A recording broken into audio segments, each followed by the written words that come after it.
What's the feeling over there in Chicago with this current Bears unit heading into 2025?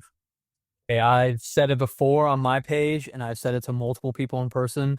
I think this Bears team is one of the most special teams that anyone's ever seen. Aside from the 85, 2006, 2018, this is the year that I think the Bears get it done. And hot take here, I don't think this is a Super Bowl contending team. So Dang, I say that right the now. high. Jeez. I I don't think there's enough finger paint for Caleb Williams' fingernail to make that good. Well, I digress, Nick. I'm not sure. I mean, you haven't been buying the hype, but I certainly have been buying the hype. Pretty much all off season. We did an episode a few weeks ago, worst to first, for divisional teams. I picked Chicago winning the NFC North this year, even though it's a very competitive division. You have Green Bay, Detroit, Minnesota, all playoff teams just a year ago. I think Chicago's going to flip the script though this year. I like what they've been doing, trading for Joe Thuney, adding Jonah Jackson, Drew Dahlman, really just focusing in on the offensive line. But how are you feeling specifically with the coaching staff too? You bring in Ben Johnson now from Detroit, a rival. Oh yeah. Well, how are you kind of anticipating that to translate this season with the offense? Look, there's so many people. I've heard ESPN calling, like everybody, all these analytics people are saying, oh, he's an offensive coach. He can't be a head coach. But you've seen his track record, right? In Detroit, this man lifted Jared Goff. He transformed that Detroit team to what it is today. And a lot of people say it was Dan Campbell, but it was in the hands of that man, Ben Johnson. And that was the hire that nobody thought the Bears could ever make, right? We gave him a huge contract for a reason, right? He's been so successful. And if you're pairing him with a successful young quarterback like Caleb, this season will show why that's going to pay off. And everybody's just doubting it, but you guys just have to sit back and just watch how it pans out. You know, you really made a deal with the devil, going to your rival in the division.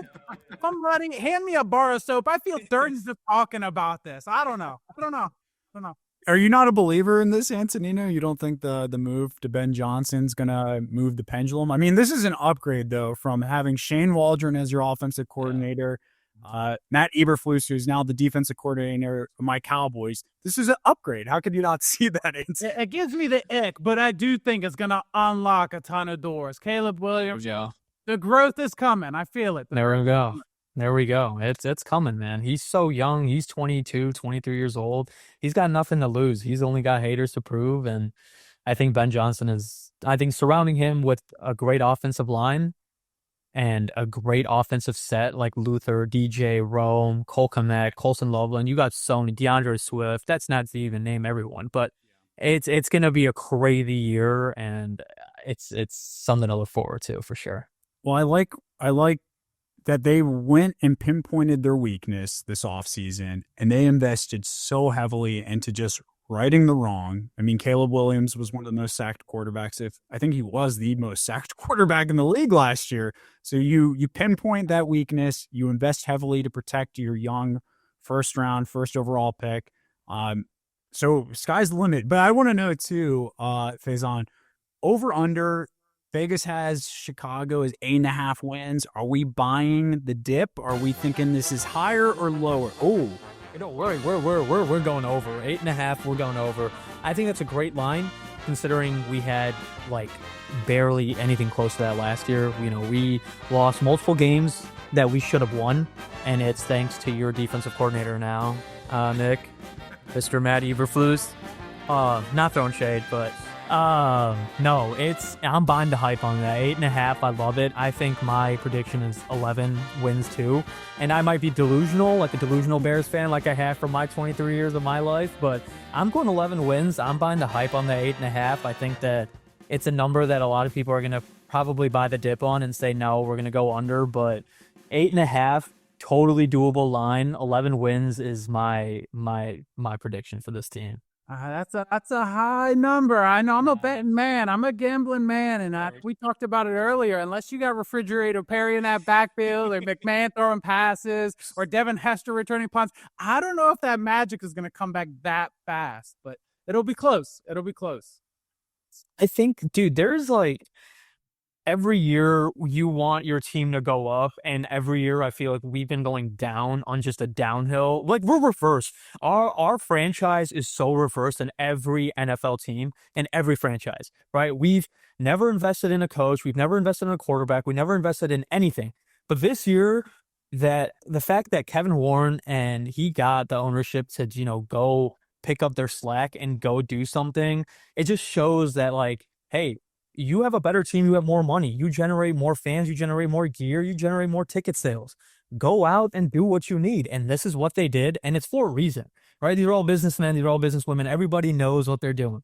So the fact that we went to go invest in this, it's a scheme, and I freaking love it. Yeah, I love the it. vibes are so high. The vibes are immaculate. I'm going to be cheering for the Bears all year just because of this right here. This is great. I love it. I love it. We're recruiting fans. I don't mean to change the tenor of this too, but we're going to head into second down here, Faizan. And this might be a little bit more poignant of a topic, but this offseason we've had a big story that broke and kind of quiet in the midst of everything. And that's revolving around Caleb Williams and his desire not to be drafted by the Bears last year. It was published in a book called American Kings by Seth Wickersham. I just want to know, how does that make you feel right now as a Bears fan? Is it water under the bridge? Or is this a big issue that's going to be a distraction moving forward for this team? And I was waiting for this question to happen, and I want every viewer watching this before or after during this to know that Caleb loves the city, and that anything that came out in that book, I totally understand. I back him up. But dude, he's a year into his career. He embraces the city. We embrace him more so than anything. We've embraced him so well. I think that book is totally valid. His father was completely right. Hey, the Bears have never had a 4,000-yard passing quarterback. Come on, I know that. You know that. Like, we're a sad franchise, 100%. But the fact that he's already played out a year and that's coming out a year later just to tarnish his name, it's very exhausting to continue to talk about, because the media is always targeting Bears players, and the Bears tax is always there. But look, I support it. I hear him. I agree that this is where quarterbacks go to die, quote unquote. That's what he said, and I agree. You look at Justin Fields, man. He got killed in Chicago. So I support it, but the city embraces him and we embrace him. So we're all looking past it. So. As a Bengals fan, I can relate. I'm starting to get teary-eyed. Just all the bashing. It's easy to bash us little guys, the talking heads on ESPN like to bash us for some reason, while the darling child Cowboys. But we won't go there. Faizan, just for a bit more context and clarification, Antonino thinks that the media has a vendetta against his Bengals too. He thinks the whole Trey Hendrickson situation is being blown out of proportion. Shamar Stewart blown out of proportion, but I digress. Yeah, no, you guys are a very small family-owned franchise still, and like the Bears. But you guys are in such a small city. If you guys are going to continue to not pay these players, you're going to get the result of Trey Henderson. And you didn't want to pay Jamal. You don't want to pay the best wide receiver that we have seen.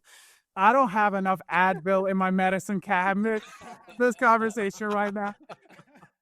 However, back to Caleb Williams. I happen to know the guy. He played football at Gonzaga High School, the same division I played football in, the WCAC, right in D.C. So I've played against Gonzaga, and I know him. The guy went to USC, and he loved that weather out there. So from going from USC in California to Chicago, there has to be some truth behind him maybe not wanting to play in cold weather.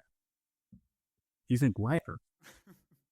That's not the whole thing you're going to say weather? That's where we're going with weather? The truth that he probably wanted to avoid Chicago, yes. And he probably wanted to play somewhere with nicer weather because, like you said, quarterbacks go to die in Chicago. Oh, they do. They do. And I as a Bears fan, will always agree to that. You look at Justin Fields, you look at Cutler, you look at any quarterback in the Bears. We've never had 4,000 yards, man. How is that possible?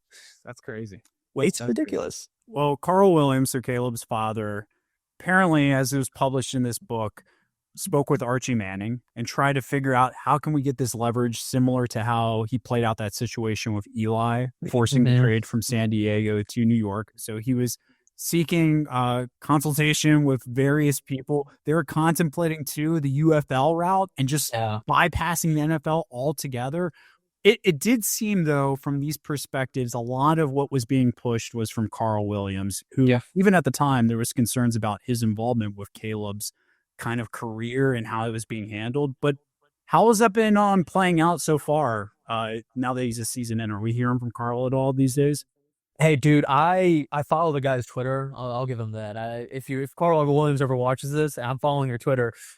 Him and Roma Dunze's dad, they're very active on Twitter. I'll tell you that. During the middle of the season when Shane Waldron and the Eberflusties broke out that, nobody watches tape with him and that, he's literally breaking down. Like I saw it with my eyes. I went to a couple games and I could see the kid breaking down. He went onto Twitter and would comment about how, the coaching staff is deteriorating and he has no help, which I totally agree with. But after this whole book thing, to answer your question, Nick, he hasn't spoken. I know Caleb addressed it a couple weeks ago at the first presser that he had talked about, and he literally was talking like it was his ex-girlfriend. Like he had to give the world an explanation on what is going on with his life, which is totally unacceptable. But no, we don't hear from Carl since then. He posts on Twitter here and there throughout the season, but he's gone radio silent since his whole thing got exposed, and I would love to hear what he has to say after his whole comments came out.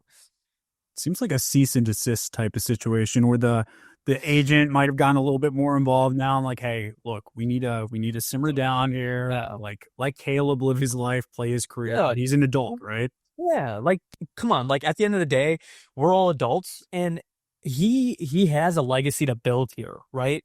He has a career, he has money to make, he has connections to make, and he has a Super Bowl to win. If you're gonna keep tarnishing the kid's name, you're only gonna put his reputation down. We only want to boost our quarterback's name up, not put him down. So, it's good that, if they got him in control, then, geez, man, put that guy, put some mouth tape over him and tell him and keep his mouth shut. Hey, I like the way you think. That's good. All right. Well, before we head into halftime, Antonino, do you have anything else that you want to point toward Faizan just in regards to this topic too? Well, no, I need one more thing. I got one more thing. We have a lot of listeners from the DMV, DC, Maryland, Virginia, and a lot of them listening. Yep, a lot of them listening. He knows where it's going. He knows where it's going. We have a lot of Commanders fans listening right now, and they remember a moment when the Chicago Bears were 4-2, living this dreamy little season to start last year. And then there was a Hail Mary and Tyrique Stevenson, the defensive back, taunting the fans. Are the Bears cursed? After that Hail Mary play, you guys were 4-2. Things have gone downhill since. Can you guys ever recover from that?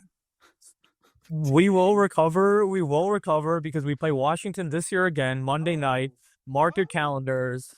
Yeah, we were playing them in October. I have this date written down.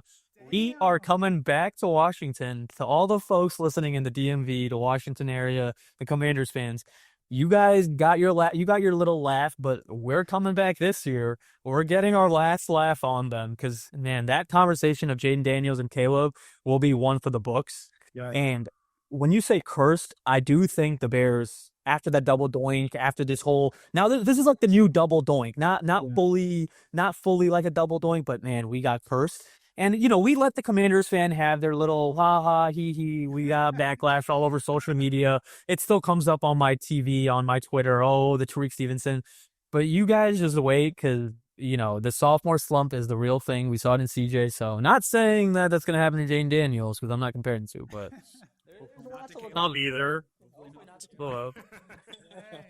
You heard it here first. That's the best answer I could have ever. You have the day circled on your calendar. Oh man, yeah. I think I might even go to that. I think I was planning on going to the game if I don't have to go to a wedding, but that game is really circled on my calendar. Every morning I look at it, I'm like, yep, this is we're gonna go to this game because we're gonna get our last laugh. I think we need Faizan to go on with us during that and talk to Commander Joe. We have a buddy, Commander Joe. He's been on it, talks about the Commanders, so we might have to do like some kind of introduction battle royale between you here. Oh, I'm here for it, man. I'm here for this team. I love it, dude. I think Jayden and Caleb are, they're the future of the NFL. I mean, I'm not discrediting any other quarterback. You got CJ, you got so many different young quarterbacks. But considering the 1 and 2 pick and how neck to neck they played in that game and their whole season, the franchise is pushing them to be better. They're setting them up for success, and I'm excited for those two guys, man. Props to both of them.